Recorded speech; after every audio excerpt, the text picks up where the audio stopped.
What's up, and welcome to 5280 Film Room.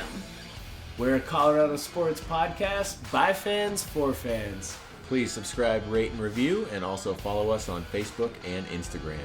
You can also email us your input, questions, and ideas at 5280filmroom@gmail.com. Thanks for listening. What's up? Thank you so much for tuning in to 5280 Film Room. I'm Alyssa. And I'm Jordan. And this is our second Avalanche podcast. We're getting a little crazy today. We're going to do primarily Colorado Avalanche coverage, but we're also going to talk a little bit about the Nuggets at the end because we were super lucky and got to go watch the Nuggets Celtics play at Pepsi Center last night. So never fear, Miles and Gideon will be the primary Nuggets podcasters, but we're just going to chat a little Nuggets tonight after the Avalanche. Sounds good to me. Yeah, Gideon and Miles are much more qualified for Nuggets, so significantly. We'll just touch on the game a little bit last night because it was awesome. So, jumping into the Avalanche, it's not been a great week. No, they've lost their last 3 games. One of them was the Wild game an overtime loss? I think I'm not actually sure. It might have been. I don't quite remember. It was, yes. Okay. It was an overtime loss, and then overtime against the Flames as well. Can you break that one down for us a bit? Yeah, so the game, it was 0-0 after the first. Very strong defensive first period, and then it was 4-1 Avs going into the third. And we got goals from Dries, Kamenev, Soderberg, and Wilson in that second period. And one of the biggest criticisms for the Avs this year has been the secondary scoring. And we finally got it in that game. And if you're going into the third period with a 4-1 lead, you should win that game. Like, you have to win that game. It's inexcusable to lose at that point. Yeah, and if you don't win that game, then you should get at least 1 point and take it to overtime and lose in overtime. But the Avs managed to give up 5 goals in the third period, and Landy got a late goal with about 1 minute left, so they ended up losing 6-5 in regulation. And the front line... Oh, so that game didn't go into overtime. No. Oh, no, it didn't. You're right. Yeah, it was the Canucks and Wild that went into overtime. So, yeah, the Flames game, that third period, I don't know what that was. Like, it looked like they were playing a prevent defense, but they weren't preventing anything. Like, whenever the Avs would get the puck, and this is including the first line, who looked awful in that third period, whenever they would get the puck, they would just clear it into the Flames zone because they just didn't want to give up too many goals because they were content with a 3-goal lead. But then they would just let the Flames offensive players just skate right by them. Well, and that's putting a lot of pressure on your goaltender. But nevertheless, like, it was a rough night for goaltending. Yeah, so the top line didn't show up.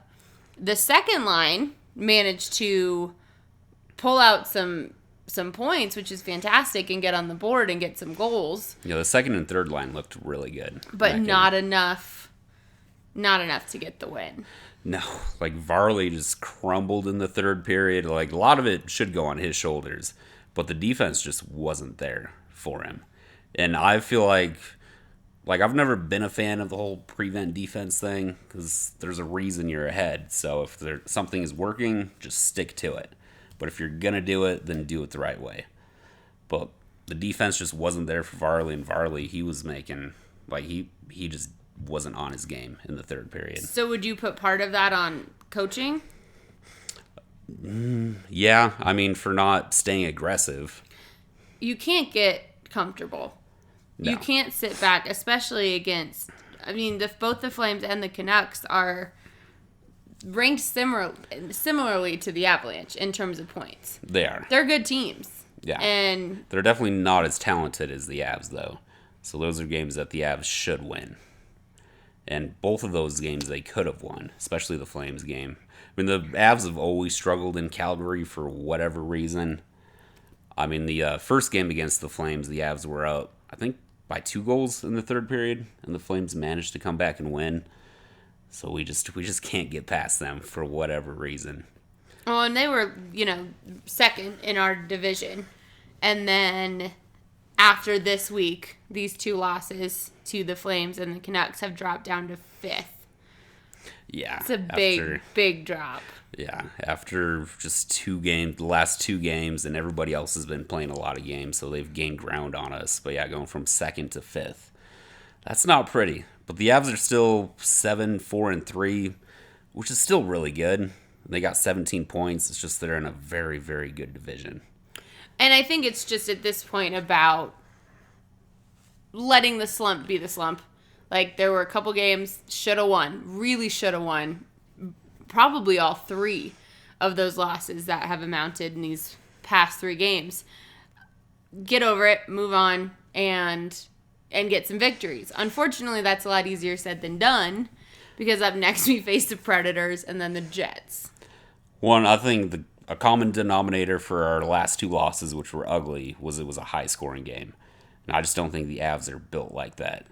Like, I think the Avalanche probably match up better to the Predators. Said the Predators. Better to the Predators than they would with the Flames or the Canucks. Just because I think the Avs, they have their top line, and we can rely on them for points most nights, and then just play a strong defensive game with the goalies not let up really on that good. Aggressive defense. Yeah, like they just don't have enough scorers to win 7-6 games or 6-5 games. So I think having a defensive heavy game may play to the Avs' advantage, but the Predators are a better defensive team.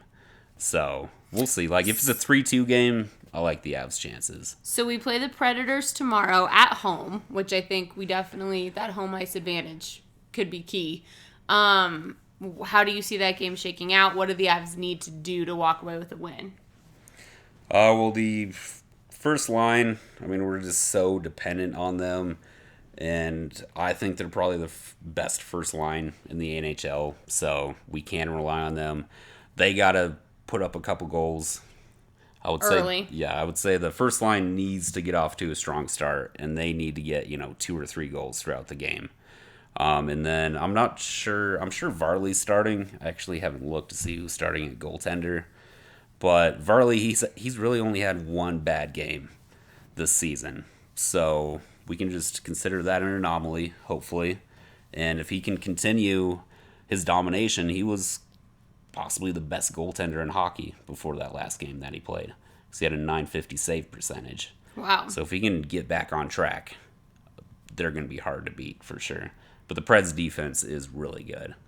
So if the Avs can get 3 goals, I think that'll be good enough to win. So we'll have that big divisional matchup tomorrow, followed on Friday against the Jets, another division matchup. That game is away. I don't know much about the Jets. Are they going to be... I mean, I know they're a strong team. It's probably going to be a hard-fought game.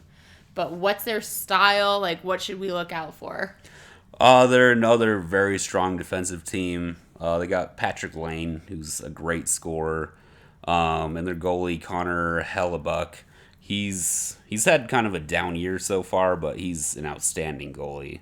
And just a little stat: the Jets are 5th in the league in goals against average at 2.6, and the Preds are 2nd. So we're going to be playing 2 really good defensive teams. So I think both those games, it's going to be on the top line to get a couple goals. And if we can get... Right. And if the top line can stay aggressive, get some goals early, the second and third lines can show up and get goals on the board the way they did against the Flames, and the defense stays aggressive, we could most certainly walk away later this week with 2 more wins. But it seems like all of those phases have to fire at the same time. Yeah, ideally. And the Avs defense with Gerard and Barry, like, they're good enough to score some goals. So I'm hoping in the next 2 games we can see 1 or 2 goals from the defense. And we haven't seen that this year really at all. I think the defense has 1 or 2 goals total. So, I'd like to see the top line get a couple goals in each game, and then hopefully the defense can chip in offensively to give us that little extra bump. Looking ahead 1 game further to Sunday, the Avs play the Oilers away. What do you think about that game? How's that going to shake out? I actually haven't really followed the Oilers at all this year. When you showed me their record today, I was very surprised. They were better than anticipated. Oh, yeah. I mean, they have Connor McDavid, who's 2nd in the league in points so far this year behind Rantanen. And he's I mean, pretty much everybody agrees that he's the best hockey player on the planet. So when you got a guy like that, you always have a chance. But the Oilers, do you remember where they were in the standings? Weren't they like third? I think so. I believe they also had 17 points. Okay. Yeah, I think... Oh, yeah, I have that right here. 17 points in third place, which is surprising. Because I don't really know any of their other players. I don't know a lot about them. I just know that they were awful last year. And McDavid was really the only bright spot. So that should be a game that we can win.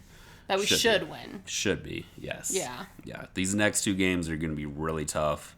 If we can get at least a point in each of the next 2 games, I'd say that's pretty good. And then beat the Oilers.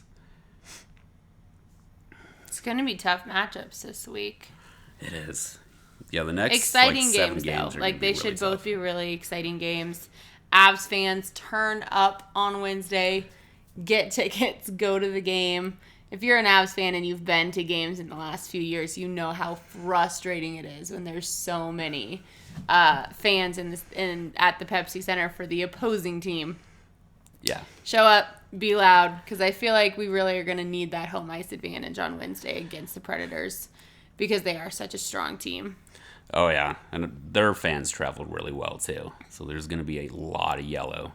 So hopefully the Burgundy can show up and really support their team. Be loud, It's been like fans. 4 days since there's been a game. So everybody should be fired up and ready for some hockey. Yeah, the hockey schedule is so up and down. Like there's either 4 or 5 games sometimes packed into a week. And then this week there was only 2. And they were both annoying Back-to-back. losses. Like games we should have won, could have won, and didn't. So I know I'm antsy for tomorrow.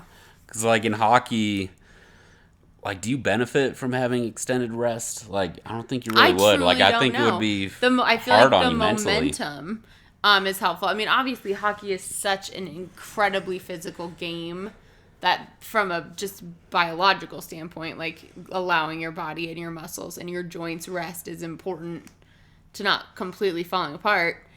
But I feel like from the mental, psychological side, building on that momentum is probably beneficial.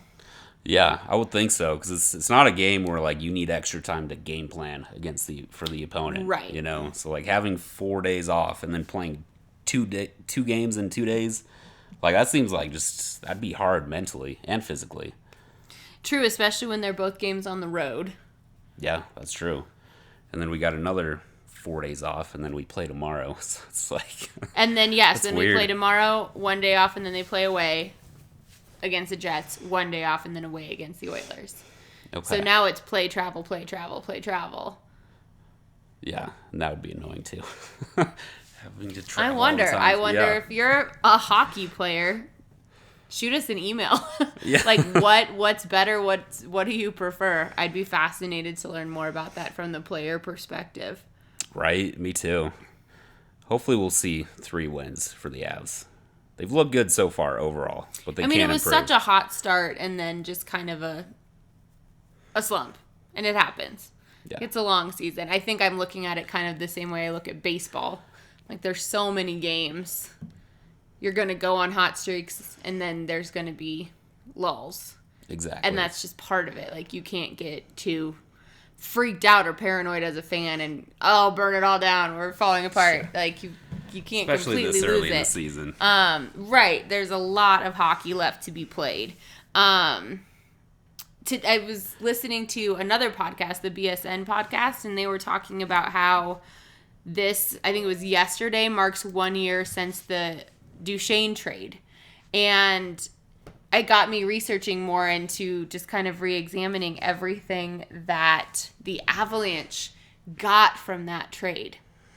So much. It feels like it's It was just like a going to robbery. go down as one of the most effective trades in the history of not just the Avalanche franchise, but NHL. Like, what Joe Sakic managed to pull off is pretty incredible.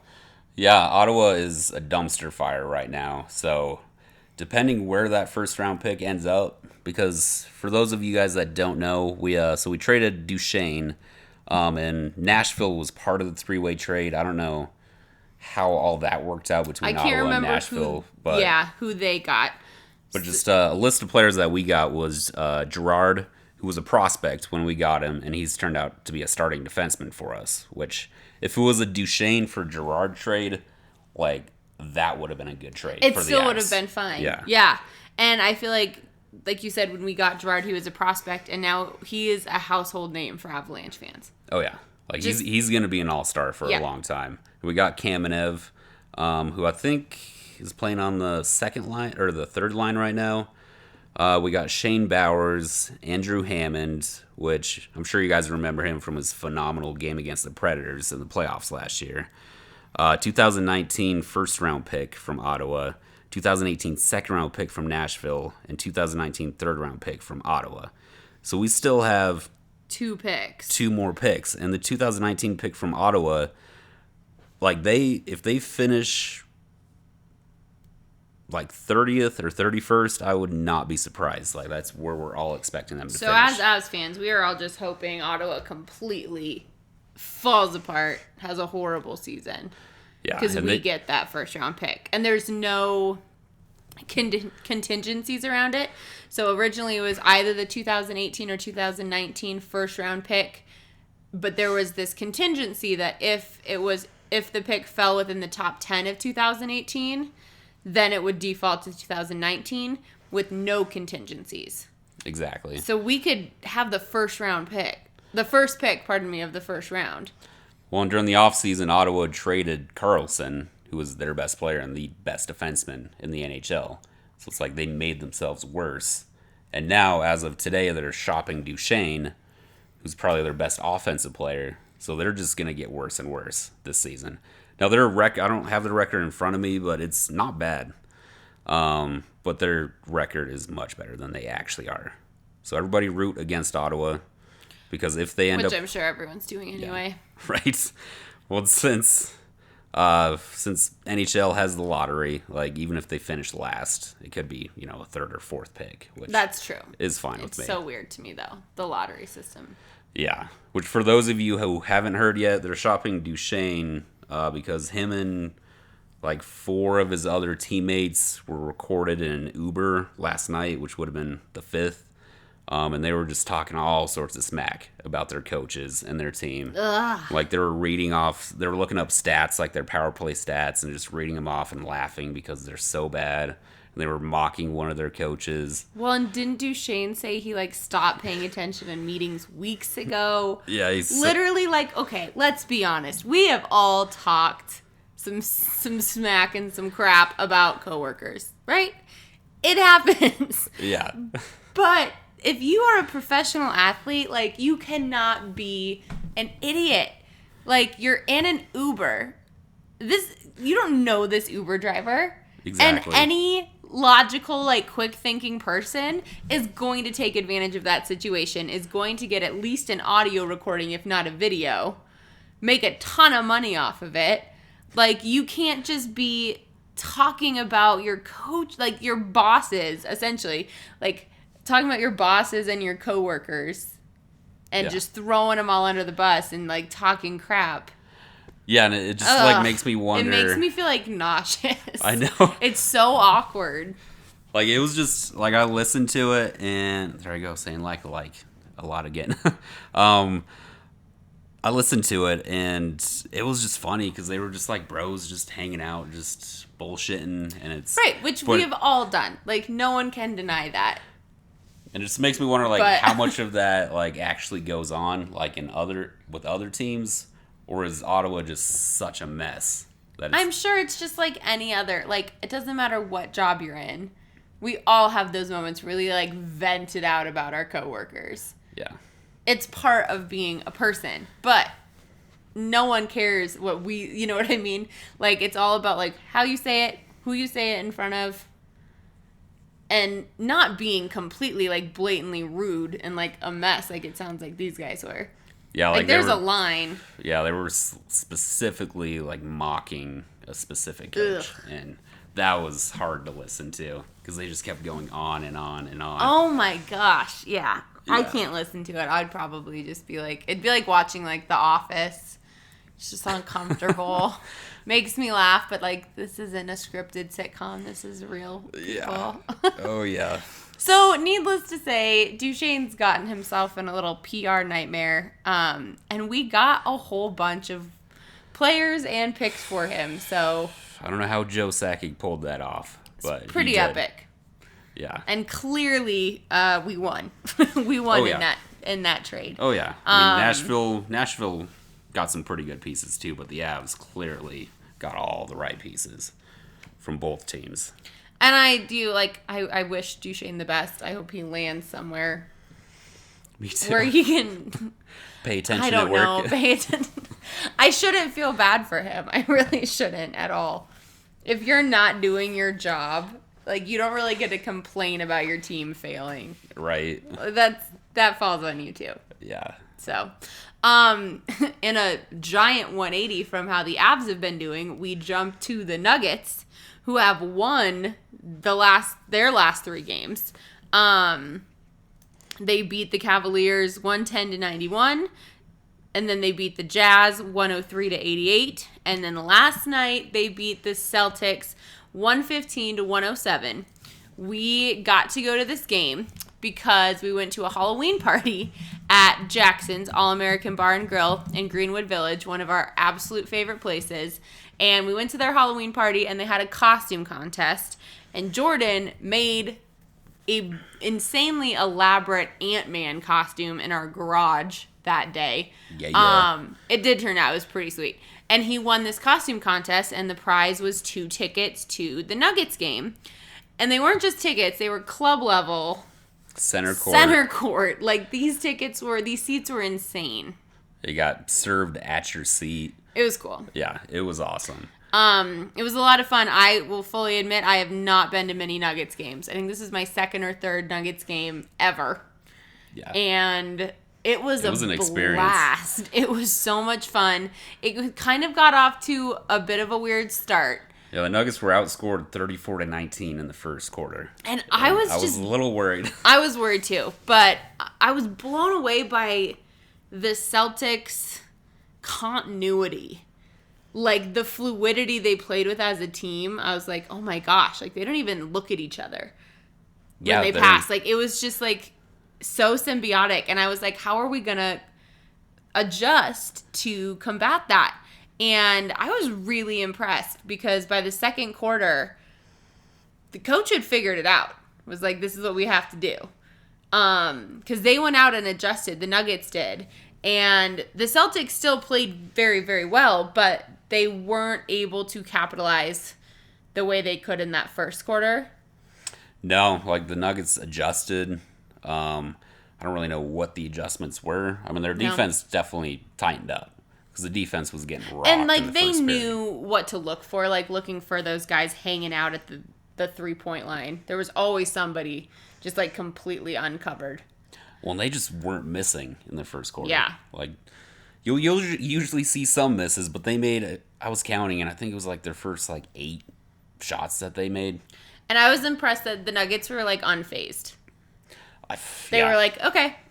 I mean, they've had some you've bad got a good first lead on quarters us, but this okay. season. Yeah. Like, we're going to come back and even things up. And by halftime, I think the Celtics only had a 2-point lead.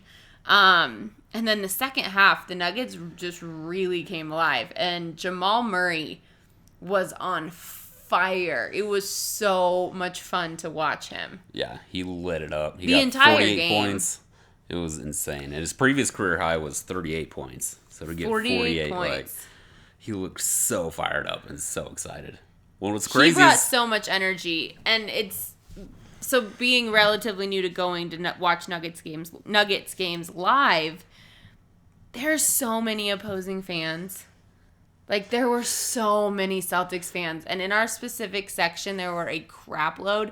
And it was so annoying for the first period, like the first quarter.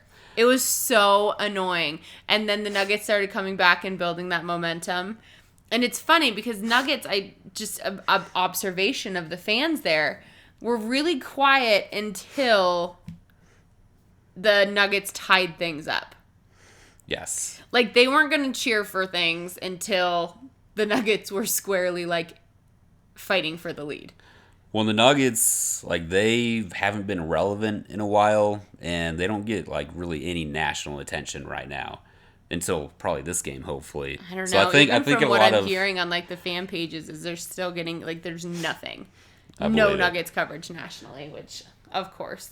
So I would think, like, the bigger market, really good teams, you know, like the 76ers, the Celtics, the Lakers, whenever they come to town, I'm sure the fans just, you know, kind of just kick back and relax. And they're like, oh, our team's going to take care of this. We're not worried about the Nuggets. So the fans seemed really relaxed for Boston. That's for about actually half the game. That's But true, then- considering I've been to games with Patriots fans and Red Sox Right. fans. Yeah. So they seemed pretty relaxed and confident until that fourth quarter came. And it it seemed was like they were stressing fun. out a little bit. We had a guy right behind us who, like, he wasn't, like, rude or anything. He was just really loud Celtics fan who was there with 3 Nuggets fans. So it was funny because you could tell, like, part of it he was just trying to get under his friend's skin. Yeah, which But was by, hilarious. by the end, he was still so loud and so vocal, but it was all very, like, sarcastic towards his own team and kind of pulling for Murray. Yeah, like by the end of it, he wanted Murray to get 50 points. Like I think he realized that the Celtics weren't going to win. So Yeah. every time Murray would make a shot, he started cheering, which was kind of cool. And it was just amazing watching Murray throughout the entire game. I mean, They his just couldn't stop him. energy, like, I can't imagine that feeling. Like, you're on. Well, You're just on. And you can seemingly do no wrong. when he had 5 turnovers in the first half, and the head coach said that he wanted to pull him out of the game because of that, but he had 12 points, so he couldn't. So thank goodness he didn't pull him. I didn't realize he had 5 turnovers, so he's got to clean that up. Yeah, definitely. But when you're putting up 48 points, you get a little wiggle room. What's exciting is Murray's probably the Nuggets' like 3rd best player because he got Jokic and Gary Harris, which are probably the 2 superstars on the team. So, I mean, with those 3 guys, that's pretty legit. I feel like there's so much room for them to continue growing, which is insanely exciting because they're sitting 9-1 right now.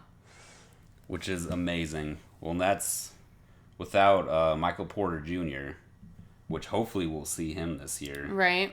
And then Will Barton, who's been injured. And then Isaiah Thomas.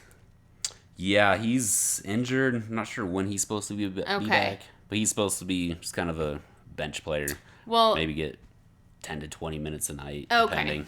In Miles and Gideon's first Nuggets podcast, Gideon was kind of like reaching for the star predictions and was like, it would be crazy if somehow the Nuggets went 10-0 or 8-2. And here we are, They're 9-1. 9-1. It's just going to be exciting to continue watching them. So much of our live schedules are built around watching sports. And Wednesday, the Nuggets play the Grizzlies, and that's also when the Avs play the Predators. Friday, the Nuggets play the Nets. That's when the Avs play the Jets. Sunday, the Nuggets play the Bucks, and that's when the Avs play the Oilers. And all of those games are at home. How are they going to figure that No, out? they're not all at home. It's just going to be a fun 3 days of double games. Really is. Thank It's goodness more the convenient Broncos for us are on when a it's bye when it's- week on Sunday. Yeah, right. Yeah, my brain would explode. I know. Like, it'd be more convenient if there was a Nuggets game tonight, the Navs tomorrow, the Nuggets, the Navs. Yeah, I don't think they care about how convenient the schedules are for the fan bases. No, they didn't ask us. That's for sure. Well, thank you guys so much for tuning in. I'm really excited to have the chance to continue covering the Avs. I know Miles and Gid are super pumped to keep covering the Nuggets, so keep an eye out for new episodes. We will also be coming at you with a new Broncos episode on Friday. There's a lot to unpack about the Broncos right now, and none of it's good, so look forward to that. Before we take off, I have to give a shout out to our dear friend Steele Krause with Osgood Team Real Estate. If you are looking to buy or sell a home in Colorado, he's your guy. Reach out to him. I know he would be more than happy to help you find your dream home or sell your home and move on to your next home. You can reach him at 303 587-5417. Catch you later.